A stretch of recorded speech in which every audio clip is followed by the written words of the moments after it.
안녕하세요. 눈엣가시 같은 시댁 이야기 좀 해보려고 사연을 찾게 된 30대 여성입니다. 저는 친정에서 뭐 하나 부족한 것 없이 지원받고 자라 누굴 시기해 본 적은 딱히 없는데요. 그래서 그런가 시기를 하는 사람들을 보면 솔직히 얄미운 걸 넘어서 안타깝더라고요. 제가 감히 남의 인생에 감놔라 배놔라 할 입장 아닌 거 압니다. 그러나 가끔은 그 감너라 배나라 식의 간섭이 필요한 사람들도 있는 것 같네요. 그게 바로 저의 시댁 식구라고 생각하는데요. 옛말에 그런 농담 있잖아요. 가만히 있으니까 가만히로 본다는 말이요. 저는 살면서 이만큼 뻔뻔하게 남의 물건 탐내고 바라는 사람 처음 봤지 뭡니까? 어처구니 없고 초라한 근성을 가진 시댁 이야기를 지금부터 써내려 가볼까 합니다. 저는 나이 30 초반에 결혼을 하였고 남편과 분가 생활을 하고 있습니다. 남편과의 만남은 정말 우연이었는데요. 시기는 대학을 졸업한 뒤였습니다. 취업을 하기 전 먼저 취업을 한 친구와 길에서 우연히 만났는데 친구가 마침 직장 회식을 2차로 옮기던 중이었거든요. 회식 분위기가 얼마나 자유로운지 다짜고짜 저더러 같이 2차 회식 가자고 하는 거 아니겠습니까? 말고를 떠나서 제가 왜 남의 직장 회식을 따라가겠어요? 말도 안 되는 소리라서 거절을 했더니 주위에서도 술 한잔 한 탓인지 저보고 같이 가자고 부추기는 겁니다. 얼떨결에 따라가게 된 그 회식 자리에서 저는 남편을 처음 만나게 되었어요. 남편은 뒤늦게 합석했는데 제 친구보다 1년차 선배라고 하더군요. 선배라고 하더라도 그냥 일반 회사원과 같은 위치였어요. 회식 자리에서 술을 한 잔도 안 한 사람은 저와 남편밖에 없었습니다. 당연히 저와 남편은 2차에 합석했으니까요. 그런데 남편 입장에서는 제가 누군지 궁금했나 봅니다. 그럴 만도 하겠죠. 주구장창 얼굴 보던 동료 직원이 아닌 생판남이 남의 회식 자리에 떡하니 앉아 있으니까요.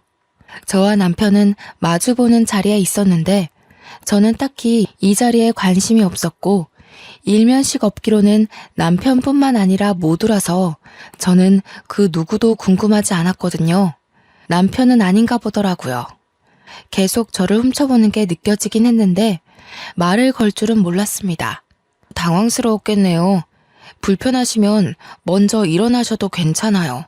다들 기분 좋아서 너무 멋대로 행동했어요. 제가 대신 사과드릴게요. 남편은 제 친구와 직장 동료들의 무례를 듣고 저한테 대신 고개를 숙이는데 점잖아서 그런가 남편이 보여주는 관심이 나쁘지 않았습니다.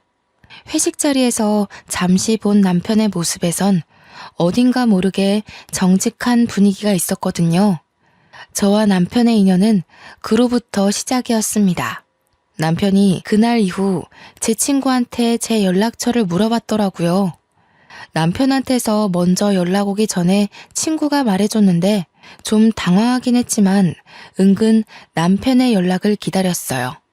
그렇게 두 번째로 만나게 된 남편은 제 눈에 더 괜찮은 사람이었습니다. 특히 제 기준에서 인상이 깊었던 남편의 모습은 바로 남편의 취미 생활이었는데요. 남편이 출근 전 이른 새벽마다 푸깅이라는 취미 활동을 하고 있더라고요. 플로깅이란 조깅을 하면서 거리에 쓰레기를 줍는 일이에요. 별것 아닌 것 같지만 아무나 마음먹을 수 있는 일은 아니거든요. 그 취미로 인해 저는 남편이 어떤 사람인지 대강 예측이 되는 거 있죠. 남편의 올바른 도덕성과 태도에 활짝 열린 제 마음은 그때부터 아마 남편을 결혼 대상으로 보지 않았나 싶습니다. 남편과 결혼을 약속하게 되면서 저는 시댁 사정에 대해 구체적으로 듣게 되었는데요. 시부모님이 일찍 돌아가셔서 안 계신다고 하더라고요. 다들 결혼하기 전 걱정하는 것 하나씩 있잖아요. 바로 시모와 신우 문제가 덜어 있지 않습니까? 그런데 저는 애초에 시부모가 안 계셔서 허락받을 것도 없었다는 겁니다. 남편한테 나이 많은 신우가 하나 있는데 남편과 띠동갑 차이가 난다고 하더라고요.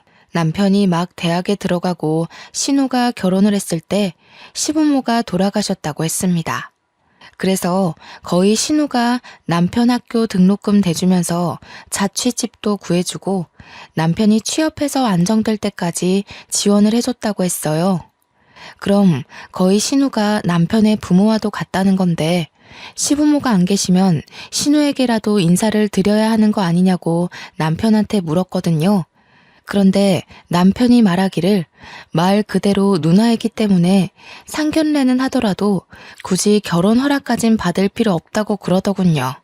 제가 알기론 남편이 신우에게 결혼을 한다고 통보를 했다는 것만 알고 있습니다. 그래서 끝내 인사는 못 드렸어요.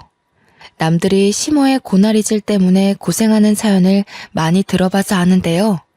일단 저는 그런 시집살이는 없겠다 싶어 남편에게 더 잘해야겠다는 생각이 들었어요. 신우와 처음 얼굴을 마주하게 된 건 상견례 자리에서였습니다. 신우는 웬 여학생 한 명이랑 같이 왔는데요. 남편이 신우한테 딸 하나가 있다고 지나가듯 말해줬던 게 생각나더군요. 남편한테 고등학생 조카가 있다는 걸 깜빡 잊고 있었습니다. 아이가 수험생이라고 들었습니다. 고등학생 3학년이면 한참 공부로 바쁠 때겠군요. 이런 데 나와서 괜히 시간을 뺏고 있는 건 아닌지 모르겠네요. 제 말이 그 말입니다. 시간이 금인데 딸애가 자기 삼촌을 끔찍이 좋아해서 기어코 이곳에 따라오겠다고 하는 거 있죠? 그래도 종일 있는 게 아니라서 머리 식힐 겸 데려왔습니다. 그럼요. 내내 글자만 보고 있으면 오히려 집중력 떨어져서 한 번쯤은 뇌가 쉬어줘야 된다고 하더라고요. 제 딸도 명문대 졸업했는데 내내 공부하지만은 않았어요. 어머, 그렇구나.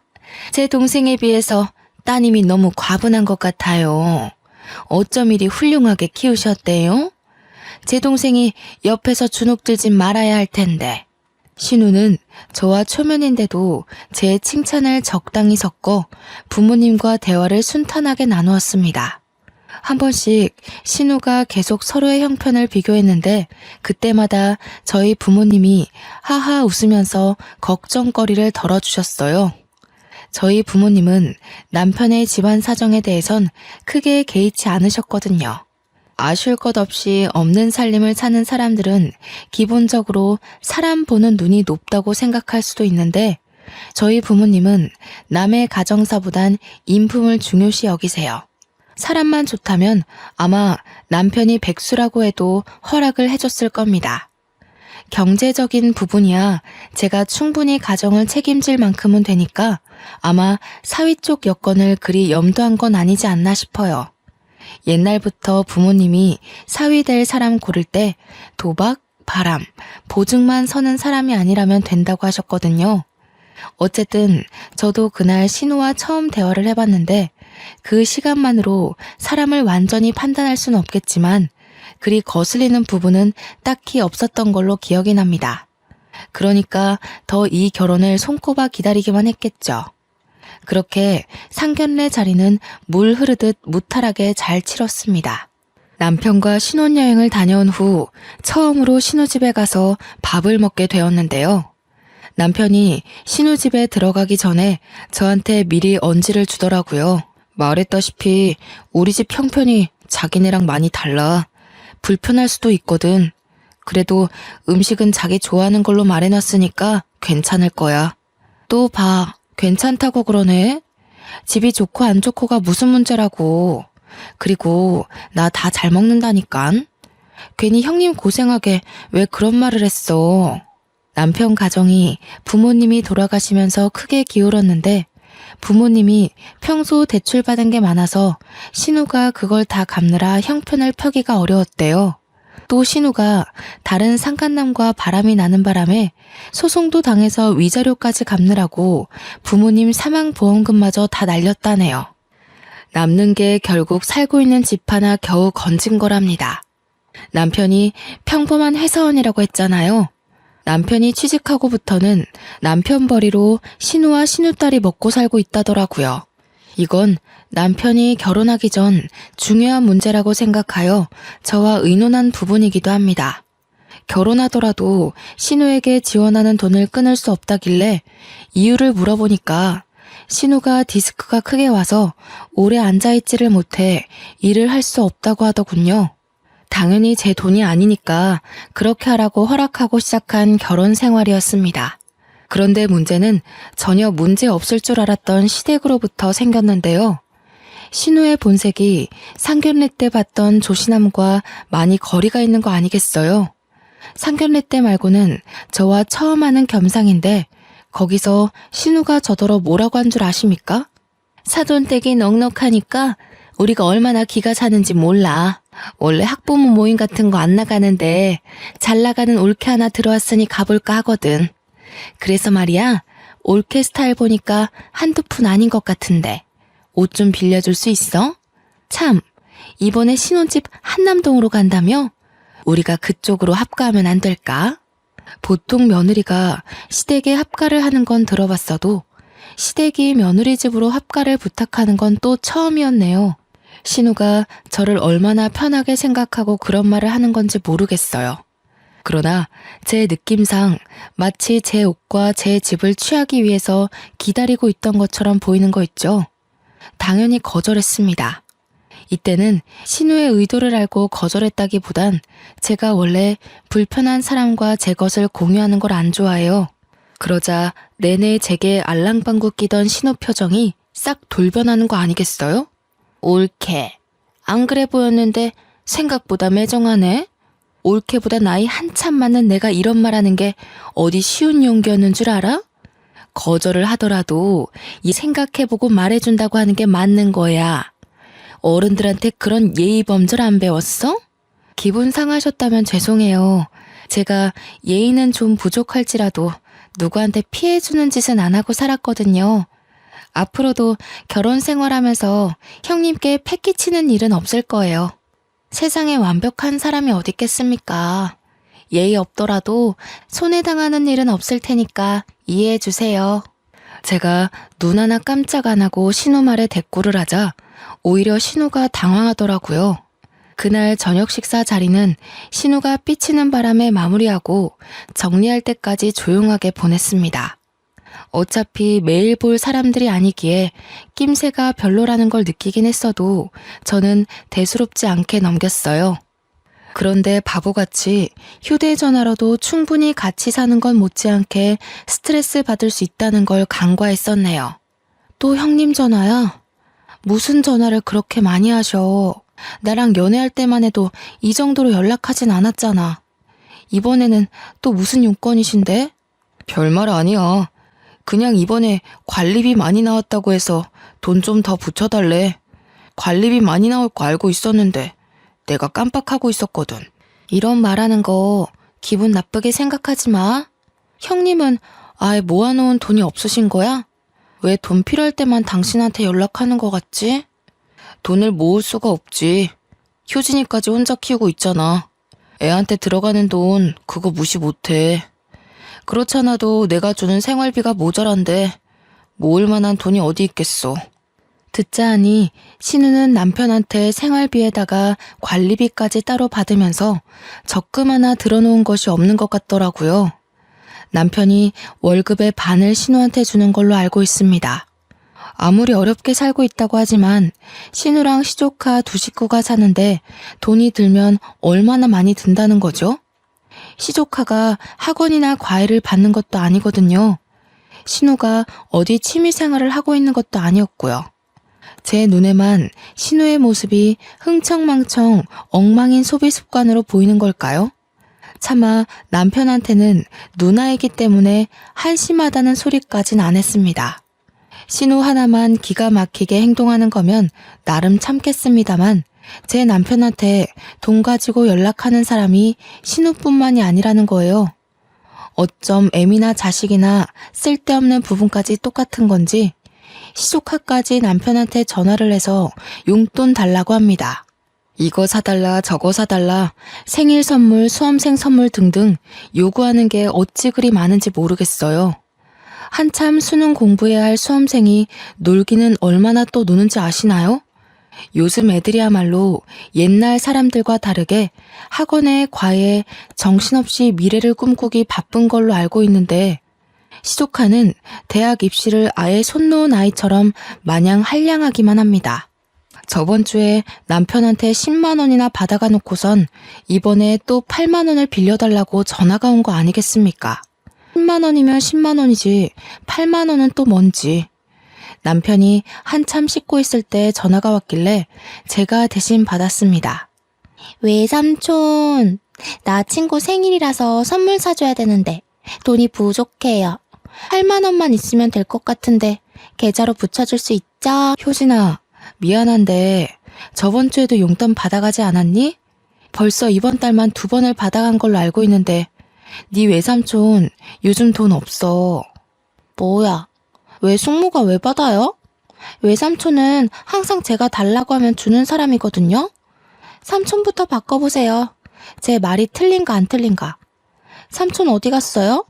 없어요? 저 급한데? 없어. 그러니까 용돈 받고 싶으면 다음 달에 전화해. 그리고 앞으로는 한 달에 한 번씩만 용돈 받도록 하고.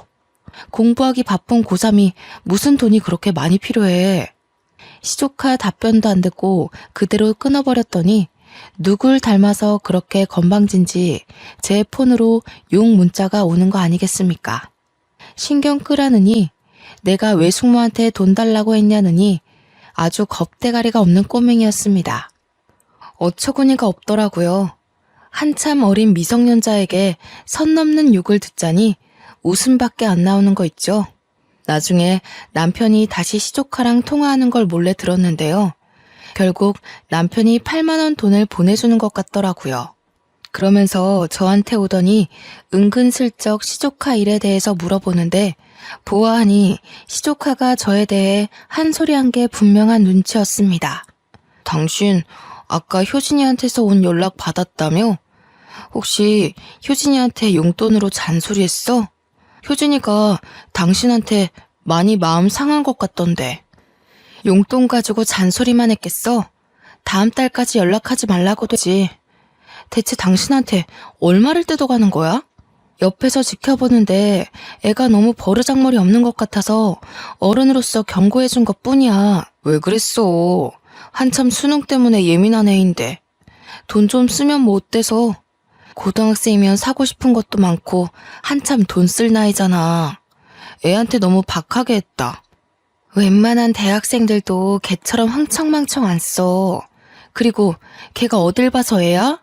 19살에 개념 똑바로 박힌 애들은 다 제 처지에 맞게 살아. 당신이 착하게 굴면서 애 어리광 다 받아주니까 애가 당신을 지갑으로 보는 거잖아. 뭐? 무슨 말을 그런 식으로 해. 그건 우리 식구 모욕하는 거잖아. 당신은 돈 아쉬워본 적 없으니까 그런 마음 편한 소리 하는 거지. 효진이 정도면 요즘 애들 사이에서 양반이야.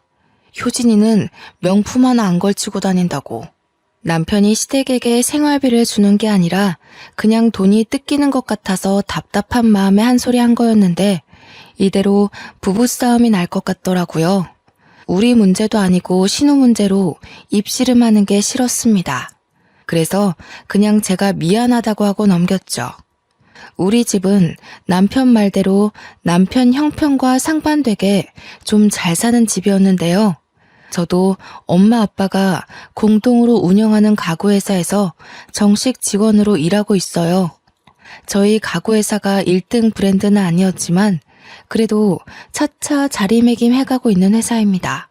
이번에 신입사원 지원율이 작년 대비 3.5배 상승했을 만큼 성장한 회사예요. 남편은 그런 저의 집안 배경에 한 번도 열등감을 보인 적은 없었는데요. 신우 문제만 언급이 되면 꼭 제 집안 배경까지 세트로 끄집어내 얘기를 하는 거 아닙니까? 그렇다는 말은 남편도 우리 친정 재력을 은근히 신경 쓰고 있다는 거겠죠. 그럴 때면 혹시라도 제가 남편의 아픈 부분을 건드렸나 싶어서 했던 말을 되뇌어 보곤 합니다. 남편은 돈 쓰는데 해픈 사람이 아니에요. 유독 신우에게 주는 돈만 지갑에 구멍이라도 난 것처럼 줄줄 빠져나가니 걱정이었죠. 그나마 신우가 제게 따로 돈을 부탁하는 것이 아니라서 제가 남편 말에 수긍하고 한 발 물러나주는 거였어요. 또 신우와 마주하는 게 아니니까 참을 수 있는 거기도 했고요. 그러나 그마저도 제 인내가 얼마 못 가게 만든 일이 하나 있었는데요. 신우가 자처하여 우리 집에 방문함으로써 식사를 같이 하게 된 날이었습니다. 올케는 가구집 딸이면서 어떻게 사돈끼리 선물 하나도 안 해주냐? 내가 주변 사람한테 자랑을 하려다가도 민망해서 못하겠어. 뭐 하나 받은 게 없으니까 사돈끼리 친분 있다고 말도 못하겠고, 지금이 남남이었을 때랑 다른 게 뭐야? 선물이요? 사돈끼리 왜 선물을 하죠? 형님과 저희 집이 당연히 엮일 일은 없잖아요. 원래 사돈은 얼굴 보고 사는 거 아닌 걸로 알아요. 형님이 느끼시는 남남, 그게 바로 사돈 관계예요.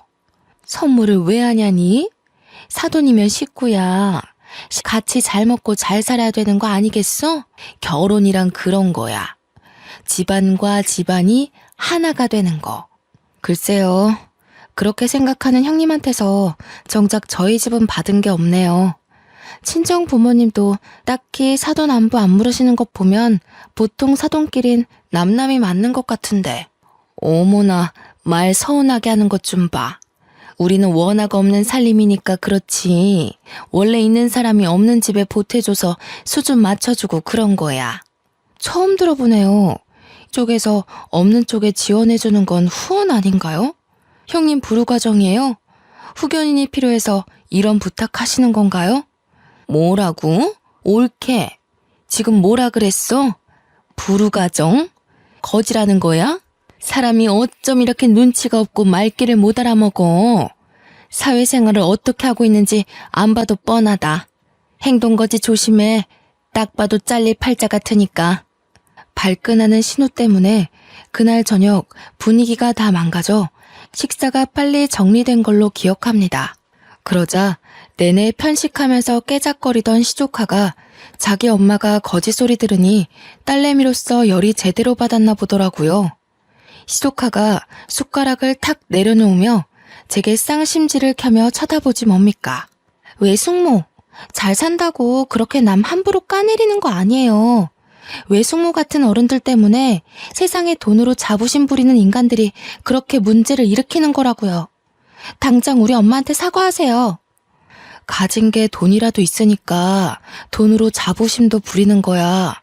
가진 것도 없으면서 돈으로 유난 떨고 싶기만 한 너야말로 네 엄마처럼 크고 싶지 않으면 공부 좀 열심히 하렴? 자랑거리가 아니라서 이제야 말하는 거지만 제가 원래 학생 때부터 싸움닭이란 별명이 있었을 정도로 할 말은 하고 사는 성격입니다. 이것도 집안이 부유하기 때문에 집안 재력 믿고 더 나댔던 것도 있어요. 그러나 저는 결단코 제 권력을 나쁜 곳에 쓰지 않았고 돈으로 허세 부린 적도 없다는 걸 자부합니다. 제가 말하지 않는 이상 친구들은 제가 잘 사는 줄도 모르고 있었거든요. 귀티가 난다는 말은 들어봤지만 잘난 척 한번 해본 적 없이 지금껏 살아왔어요. 저는 재력이 잘나는 것보다 능력이 잘나야 잘난 척 할 수 있다고 생각하는 사람이거든요. 탁생이 돈 많다고 잘난 척해서 뭐 하겠습니까? 제 스스로가 위대한 사람이 되지 않는 이상 그저 부모님 울타리로 치장한 껍데기일 뿐인걸요. 그날 화가 난 신우와 시조카를 보낸 남편이 제게 처음으로 언성을 높인 날이었는데요. 결국 남편과 신우 문제로 갈등이 생길 거라 예측은 했으나 그날이 결혼한 지 1년도 안 돼서 찾아올 줄은 몰랐네요. 당신 우리 가족 무시해? 그래, 그러니까 내가 앞에 있는데도 우리 가족한테 그렇게 함부로 말했던 거겠지. 정말 너무한 거 아니야? 효진이 말대로 돈 많다고 자부심 부리는 거야 뭐야? 당신은 내가 형님한테 한 말만 기억하고 당신 누나랑 조카가 나 상처 준 건 까먹었니? 그 사람들이 나한테 뭘 바라는지 못 느꼈어? 갈수록 더 뻔뻔해지잖아. 그게 뭐? 한참 어른이 그렇게까지 자존심 구겨가면서 부탁하는데 좀 해줄 수도 있는 거 아니야? 어쩜 그렇게 딱 자기 것만 생각해? 사돈이 남남이라고? 그럴 거면 우리가 왜 상견례 했는데? 평생 남남일 거 상견례도 하지 말고 우리들 알아서 결혼했어야지. 절차를 왜 밟았냐고. 내가 내 거 빼앗기는 것 같아서 이러는 걸로 보여? 형님이 나한테 정말 부탁하는 걸로 보였어? 나는 형님이 나한테 당연하게 요구한다고 느꼈어. 나랑 형님 안면 튼 지 1년도 안 됐는데 집이며 옷이며 돈을 달라고 목소리 높이는 게 제대로 된 태도라고 봐? 나도 생각 있는 어른이야. 식구라고 봐주고 넘어가주는 건 사돈 관계에선 불필요하다고 생각해. 됐다. 말을 말자. 네가 이렇게까지 꽉 막힌 줄은 몰랐네. 여태 그냥 넘겨왔지만 오늘은 심했다는 것만 알아도 지쳐서 말할 힘도 없다. 그날 이후 남편과 며칠 동안 냉전 상태를 이어갔습니다. 그래도 남편이 친정아빠 생신날 착실하게 선물까지 사서 챙기는 효심을 보여줬기에 화해를 할 수 있었어요. 남편이 신우처럼 돈 밝히는 성격이었다면 저도 이 결혼 안 했을 겁니다. 애초에 남편의 관심을 받지도 않았을 거고요. 제가 남편을 좋아했던 이유가 바로 남의 것을 탐하지 않는 정직함과 올바른 도덕성 때문이었는데 신우 때문에 잠시 그걸 잊고 있었네요. 그 뒤로 남편과의 냉정 관계가 자연스레 허물어졌어요. 결혼하고 첫 싸움이었다 보니 서로 이전과 좀 달라진 부분이 있었는데요. 남편이 더 이상 제 앞에서 신우 얘기를 꺼내지 않는다는 겁니다.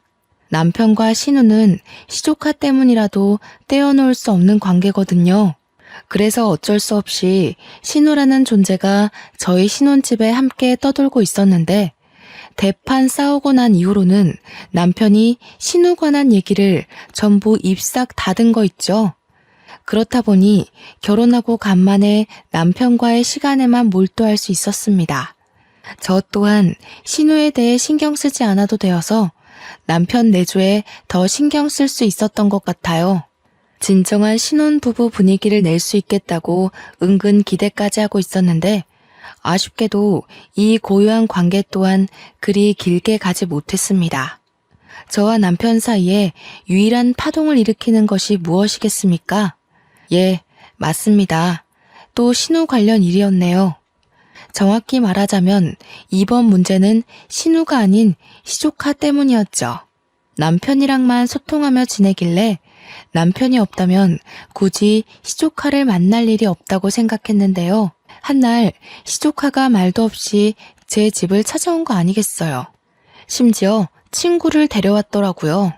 집에 남편은 당연히 없었고 저는 쉬는 날이라서 간만에 늦잠을 자고 있던 중이었습니다. 제가 잠기가 예민한 것도 아닌데 방문을 열어놓고 있던 터라 시조카 떠드는 소리를 모를 수가 없었어요. 전쟁 난 것처럼 시끄러워서 나가봤더니 시조카가 친구랑 같이 드레스룸에서 떠들고 있더군요. 대박! 반지 봐봐. 너무 잘 어울리지? 나 나중에 남자친구 생기면 이렇게 생긴 반지 맞추는 게 소원인데. 이거 다이아인가? 너무 예쁘다. 너 이렇게 예쁜 보석이 많은데 왜 한 번도 안 하고 왔어? 학교에 보석 들고 갔다가 잃어버릴 일 있어? 이거 다 우리 엄마가 젊을 때 하던 건데 나한테 물려준 거야. 그거 아마 다이아일걸? 가져도 되는데. 너 할래? 우와, 진짜? 할래. 근데 너네 엄마 진짜 감각 젊으시다.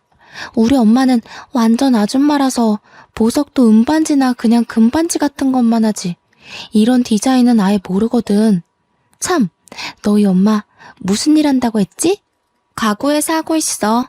할아버지가 가구회사 사장인데 나중에 엄마한테 물려준다더라고.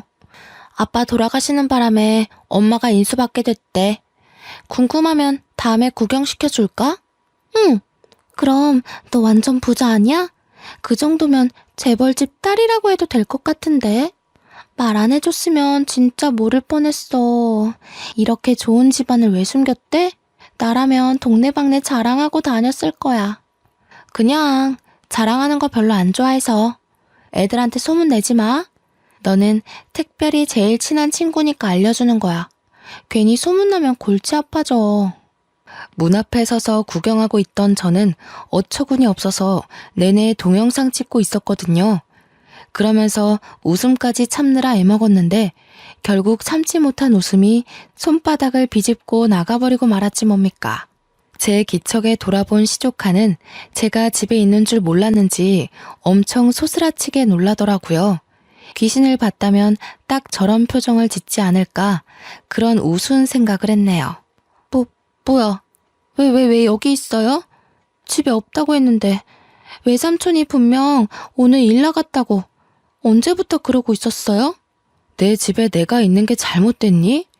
내가 쉬는 날이 시시각각 바뀌어서 외삼촌도 깜빡해봐. 근데 너 웃기는 애다.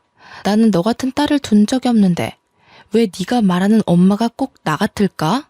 무슨 소리 하는 거예요? 집에 있었으면 있다고 빨리 기척을 냈어야죠.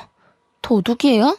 귀신도 아니고 왜 몰래 지켜보고 서 있어요? 짜증나게. 알아야, 그만 가자.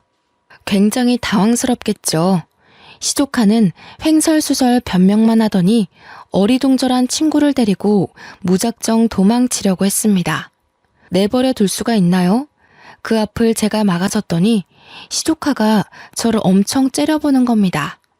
이런 피라미 같은 녀석에게 겁먹기엔 제가 너무 그 나이를 똑같이 지나와서 전혀 타격이 없었어요.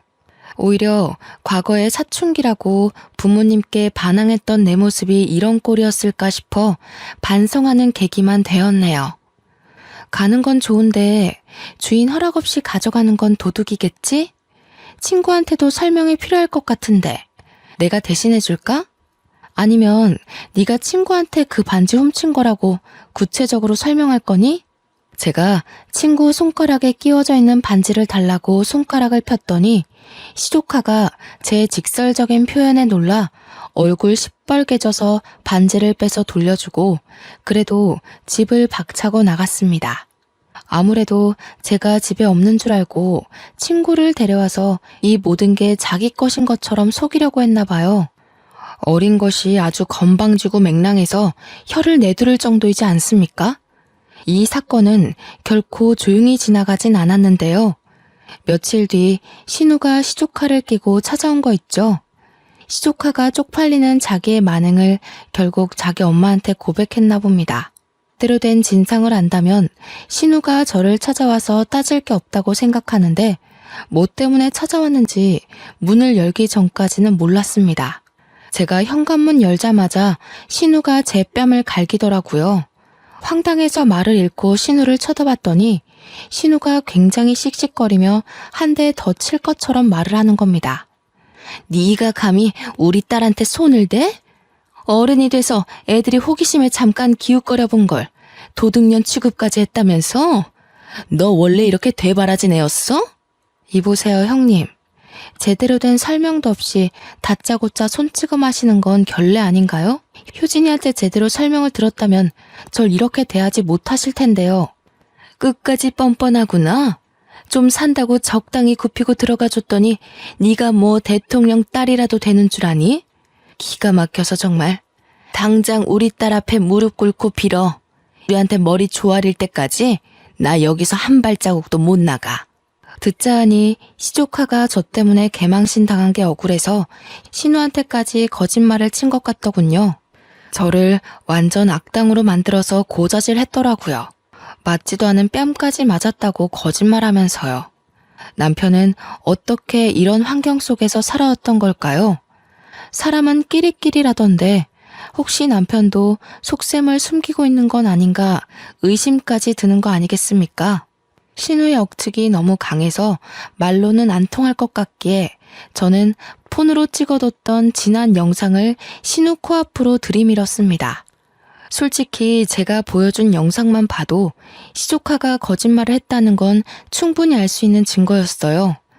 그러나 신우는 그걸 보고 잠깐만 당황하는 것 같더니 곧 제 폰을 빼앗아 바닥에 내팽겨치는 거 아니겠어요? 그러고는 신경질 내면서 발로 제 폰을 짓밟기 시작하는 거 있죠. 그 사이 시조카는 이미 제가 찍은 영상을 보고 충격 먹은 상태더라고요. 신우를 등에 업고 뻔뻔하게 고개 치켜들 땐 언제고 뒤늦게 입 닫고 조용히 있는 중이었습니다. 제가 이렇게 될 줄 모르고 그 재밌는 영상을 형님 앞에 들이밀었겠어요?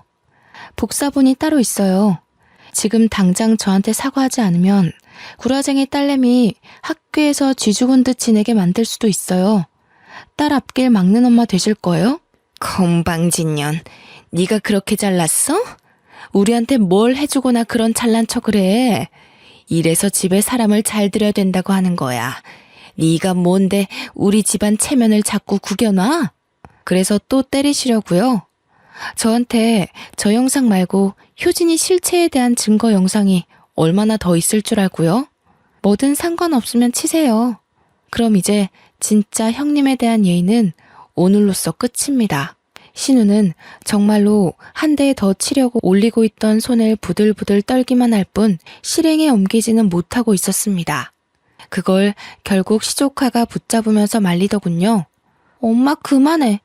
내 인생 망하면 엄마 다시는 안 볼 거야? 외숙모가 들고 있는 영상 퍼지면 나 진짜 왕따 당한다고. 그냥 집에 가자. 빨리. 시조카는 저를 째려보는 눈빛에 원망을 가득 담고 있었는데요. 그러면서도 정작 아무것도 하지 못한 채 신우만 데리고 사라졌습니다. 지금 생각해보면 저도 그때 한 대 때려줄 걸 그러지 못한 게 많이 아쉽더라고요. 뭐 다음을 기약하고 언젠가 꼭 후려쳐야겠다고 다짐하고 돌아섰네요. 이 사실을 퇴근하고 온 남편더러 알라고 신우가 박살냈던 휴대폰 그대로 신발장에 놔뒀습니다. 그러자 퇴근하고 온 남편이 휴대폰 뭐냐고 묻더라고요. 저는 기다렸다는 듯 사실을 모조리 말해주었죠. 그래서 그 어린애로 협박을 했다는 거야? 누나가 당신한테 손찌검을 한 건 잘못했지만 그거 나름대로 이해되는 행동 아니야? 자기 자식이 숙모란 사람한테 맞았는데 가만히 있는 엄마가 어딨겠어. 당신은 대체 이게 뭔 자랑이라고 당당하게 말해? 내가 지금 자랑하는 걸로 보여? 당신 조카가 도둑질했는데 그걸 감싸주는 애미에 대해서 잘잘못을 따지는 거잖아. 요점이 뭔지 모르겠어? 팔은 안으로 굽는다 그거야? 어떻게 효진이 말은 믿으면서 한 입을 덮고 사는 아내 말은 믿어볼 생각조차 안 해. 당신이 융통성 없었던 것도 맞아. 효진이를 꼭 그렇게 친구 앞에서 망신 줄 필요는 없었잖아. 아직 미성년자인데 나중에 얼마나 트라우마로 남겠어. 얼마든지 상처받지 않게 나무랄 수 있었어. 잘못해서 따끔하게 가르쳐준 걸 당신은 망신 줬다고 생각하는구나. 얼마든지 상처받지 않게 혼낼 수 있었다고? 당신은 형님이랑 효진이에 대해서 아무것도 몰라. 그 사람들이 당신 없는 집에서 나를 얼마나 짓궂게 괴롭히는지 모르니까 하는 소리지. 지금 이게 삐칠 상황이야? 대체 어른답지 못하게 왜 그래? 나 더 이상 당신한테 실망하고 싶지 않아. 그만 누나한테 전화해서 사과하자. 실망한 건 나야. 나는 그래도 당신이 정직하고 도덕적인 사람이라 생각했는데 그런 것도 핏줄 앞에선 아무짝에 소용없는 거였네. 좀 정 떨어진다. 어떡할래? 난 당장이라도 이혼하고 싶은데 이렇게 못 살아. 뭐라고? 애도 아니고 화 조금 났다고 덜컥 이혼 얘기를 꺼내는 사람이 어딨어. 집안 문제에 안 부딪히면서 살 수 있는 부부관계가 있다고 생각해? 철없는 소리 말고 당신이 먼저 숙이고 들어가면 다 해결될 일이야. 식구라는 이유만으로 당신이 도둑년들을 싸고 도는데 내가 앞으로 당신의 뭘 믿고 이 관계를 이어가겠어? 나 화기애애하는 소리도 맞고 이혼에 대해 후회 안 할 자신도 있어. 도둑년들한테 고개 숙이느니 당신과 인연을 끊는 게 나아. 어차피 우리한텐 애도 없잖아. 서로 다시 시작하게 딱 좋은 시기 같은데. 저는 그대로 남편에게 이혼 서류 준비할 테니 내일 도장 찍자고 아예 통보를 해버렸습니다. 그제서야 남편은 제 말이 진심이라는 걸 눈치채더군요. 남편은 당황해서 방을 나가는 저를 붙잡고 대화를 시도하려 했어요.